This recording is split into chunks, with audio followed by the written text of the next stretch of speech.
My name is Lily Hart. I'm 34 years old and I'm a registered nurse.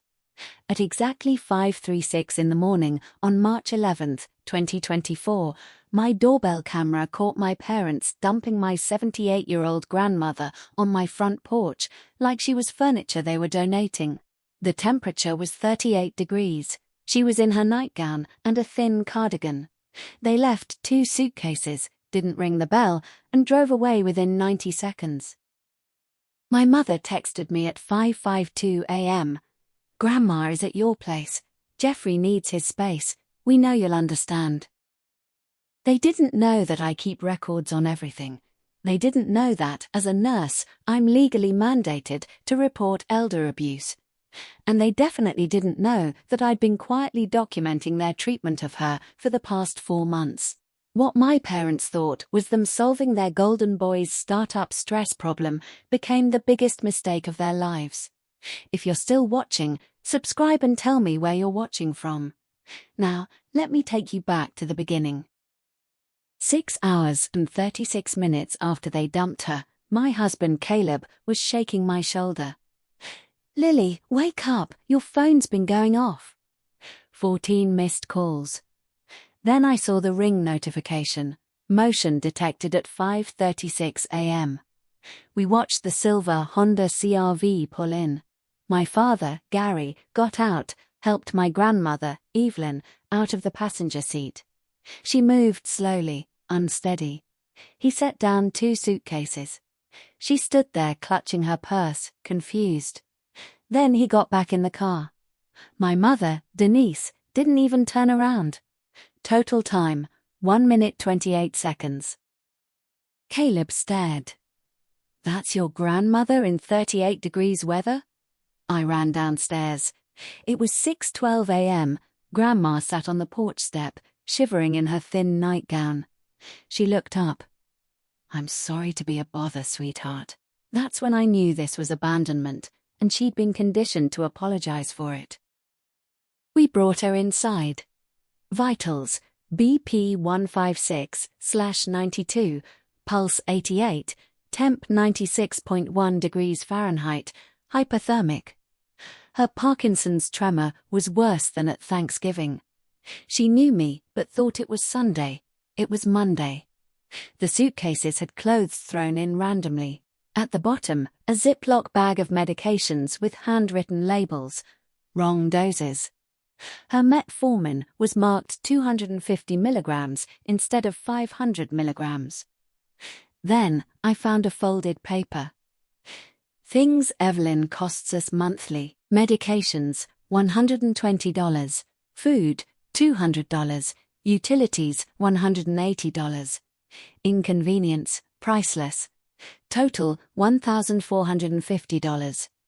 My mother had calculated the cost of caring for her own mother-in-law. I saved the doorbell footage to 3 clouds, screenshotted the text, started a medical assessment log. Caleb photographed everything. My phone buzzed. Mum calling. I let it ring. Documentation is everything. Here's what you need to understand about my family. Gary and Denise Hart, married 36 years. Dad, a retired plant foreman, Mum, a church secretary. They raised 2 kids, me and my younger brother Justin. Justin is 29, never held a job longer than 6 months, but he's the golden boy. 3 failed startups, each time my parents bailed him out. When I graduated nursing school, they said, "That's nice, honey." When Justin dropped out, they threw him a party and gave him $15,000. Which brings me to Grandma. Evelyn moved in with my parents 6 years ago, after my grandfather died. She had $120,000 from insurance and house sale. For the first few years, it was fine. Then things shifted. Thanksgiving 2023, 4 months before the porch dump, Grandma looked thinner. I asked to check her medications. Mum got defensive. But I saw Grandma's room next to Justin's home office. Thin walls. He was loud, aggressive. She flinched every time his voice peaked. I pulled her aside. "Are you okay here?" Her eyes welled up. At Christmas, I helped Grandma set up online banking. 2 weeks into January, she called confused. Money's going out of my account I don't remember. 6 transfers over 6 months, $1,200 each, all to Justin. Grandma, did you agree? Pause. Your father handles my finances now, he said. Justin needed help. I don't remember signing anything. That's when I started my private file. I didn't know I was building a legal case, I just knew something felt wrong. The phone call came at 11:30 a.m. I put it on speaker, pressed record. Oregon is one-party consent. Lily, thank God.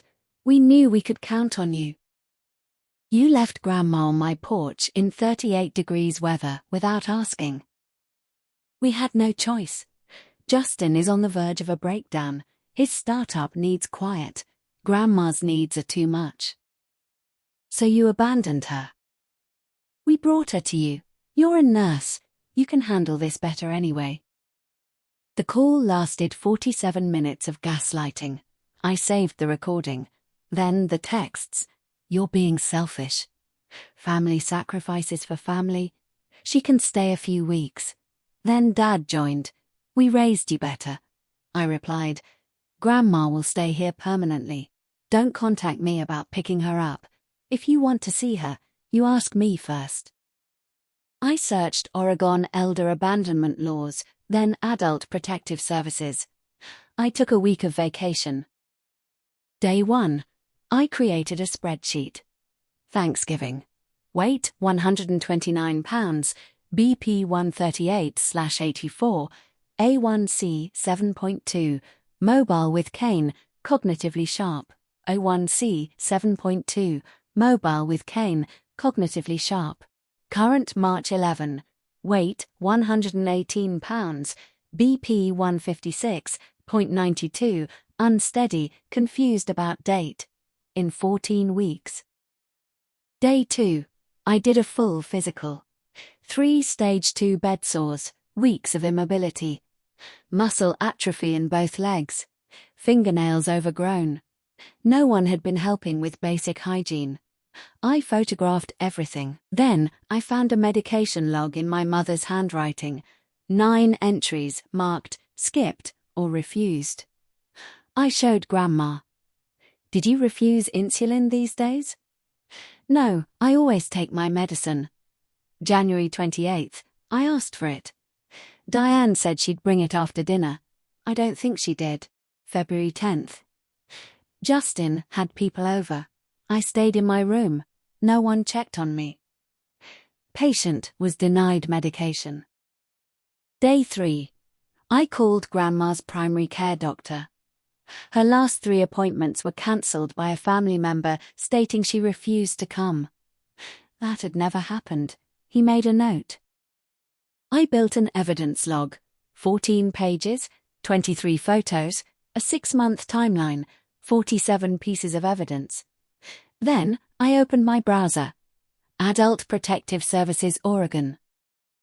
Day 5. I sat with Grandma, now on proper medication for 5 days. Her mind was sharper. We looked at her bank account. 18 months of statements. $1,200 to Justin, 6 times. $7,200. But there was more. $850 monthly for home care supplies from a company that had no record of her. Fake charges, $5,100. Then, a $8,500 withdrawal on December 15th. Memo, e-gift to Justin, business investment. The signature on the transfer form was shaky, broken, misspelled Brenham instead of Hart. Forged. I found a power of attorney document dated November 3, 2023. Grandma had never seen it. Same forged signature. Then I checked her email. A Venmo account she'd never heard of. 6 transfers of $1,200 to Justin, then he immediately moved it. $600 to DraftKings Gambling, $400 to Coinbase, $200 to rent payment for my parents. They weren't just enabling him, they were getting a cut. His Venmo bio: entrepreneur, crypto investor, future Forbes 30 under 30. One day before the porch dump, he posted new sneakers, $385. Total stolen. At least $22,500 documented. Grandma had $120,000 when she moved in. Now, $38,000 left. I scrolled back through the family group chat. Mom, Evelyn is becoming dead weight. Justin needs her room. We've done our time, it's Lily's turn. Justin, tell Grandma to be quieter in the mornings. Mom, maybe we should look into nursing homes. Oh wait, her money is depleted. March 18th, 9:15 a.m. I called APS. I need to report elder abuse and financial exploitation. I'm a registered nurse, a mandatory reporter. The intake worker took everything, 38 minutes. She gave me case number 2024-8831, prioritized as high risk. Do not alert the alleged perpetrators. March 20th, 10 a.m., investigator Janet Kowalski came.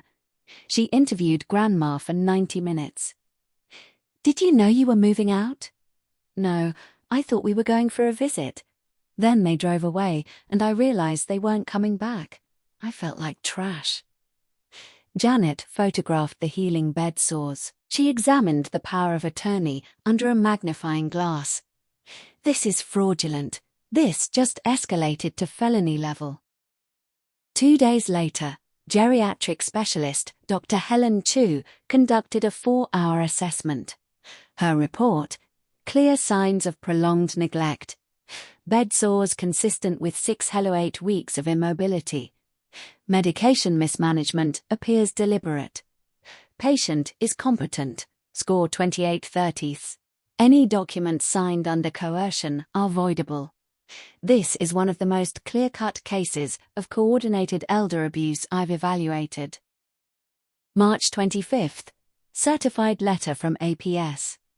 3 allegations: neglect, financial exploitation, abandonment, all substantiated. Referral to district attorney, emergency protective order. Guardianship petition for me. That evening, my parents showed up. I recorded. Dad opened a folder. We need to discuss Evelyn's estate planning. No, we don't. We consulted an attorney. Adult Protective Services substantiated elder abuse against both of you. Dad exploded. Mom cried. We gave her a home. You gave her bed sores and stole her money. Those were gifts. I read my notes. Undermedicated to save $40 per month, falsified logs, forged signatures, misspelled her name. Dad, you have no idea what you're talking about. I'm a nurse. Documentation is my job. Mum sobbed. This will destroy us. Our reputation, church, Gerald's job, Justin's future. You should have thought of that before you turned your mother into a budget line item. They never apologized. Never asked how she was. Caleb told them to leave. Mum wailed on my porch for 22 minutes. The camera time-stamped every minute. My attorney, Olivia Bradford, reviewed my evidence in 40 minutes. Airtight. 4 legal actions: emergency guardianship for me, revocation of fraudulent POA, cease and desist, civil recovery suit. April 1st. Process server delivered the cease and desist. My parents showed up at my house that same day, violating it within hours. I didn't open the door. Dad yelled, offered to write a check. This isn't about money. Everything's about money, Lily. You left her in 38 degrees weather. You forged documents. Mum grabbed the doorframe. We were desperate. Justin's life was in danger. Justin is a 29-year-old gambling addict. Grandma is a 78-year-old diabetic you neglected. Dad threatened, "You'll regret this." I closed the door, recorded everything. Then Justin called, screaming, "You ruined everything. I was about to close an investor." She had bed sores and underdosed medication for 6 weeks. That's neglect. "You always thought you were better than me.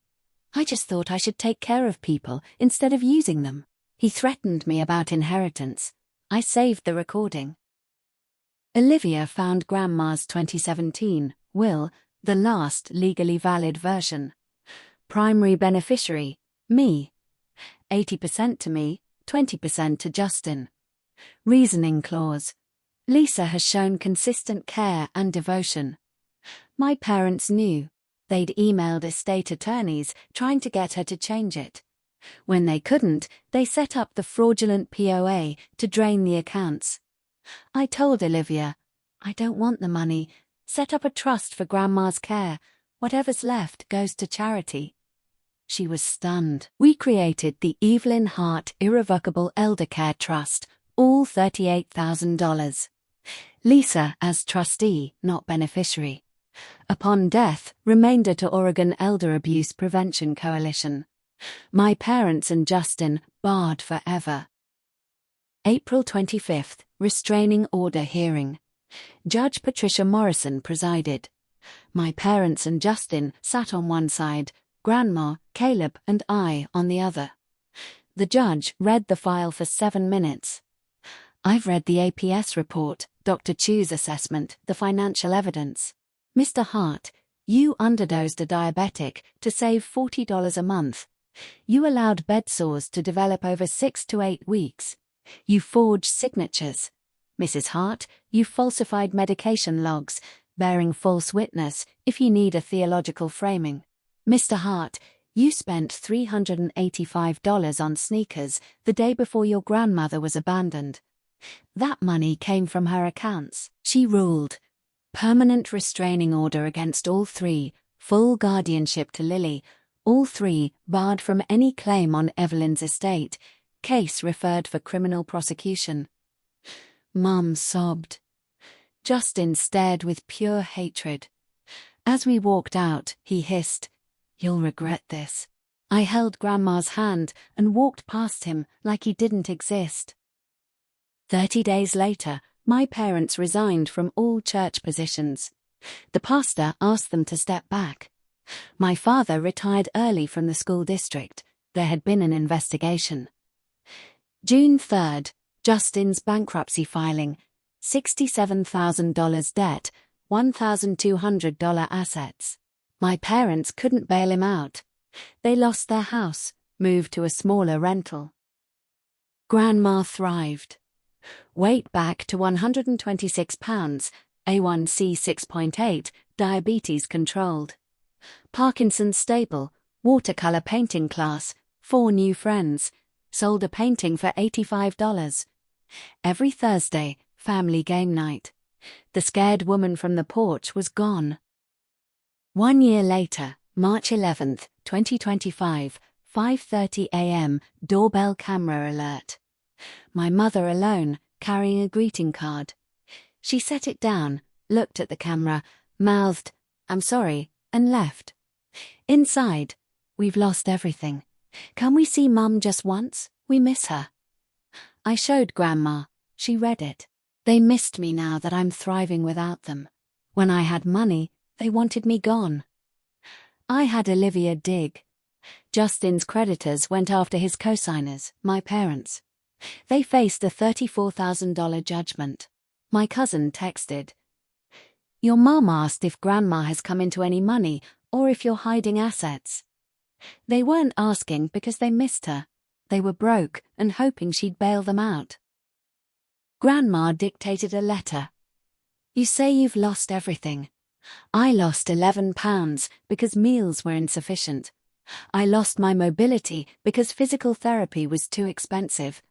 I lost my dignity when you calculated my worth like a utility bill. I almost lost my life. You can rebuild a reputation. I cannot rebuild the year you stole. I don't forgive you. Forgiveness is for mistakes. What you did was calculated. The restraining order stands." We sent it certified. 2-year anniversary, March 11, 2026. Justin works at a Target distribution center for $16.50 an hour. My parents live in a small rental. Dad does part-time custodial work. No organization will have Diane. They send a Christmas card every year. I return it unopened. Grandma turned 79. 14 people came to her party. She takes advanced watercolor, loves murder mystery podcasts, rates Caleb's dad jokes 3 out of 10. We built a wheelchair-accessible garden. She tends it every morning. This morning at 5:36 a.m., I checked my doorbell camera. The porch was empty. No suitcases, no shivering elderly woman left like trash. At 8 a.m., a package arrived. New brushes, alizarin crimson, her favorite. People ask if I regret reporting my parents. Here's what I tell them. They tore the family apart when they chose Justin's comfort over Grandma's safety, when they chose money over her health, when they chose reputation over doing what was right. I didn't tear anything apart. I just refused to help them hide it. Grandma was never a burden. She's a 79-year-old woman who likes watercolors and podcasts and bad jokes. The burden was their cruelty, and I'm not carrying that anymore.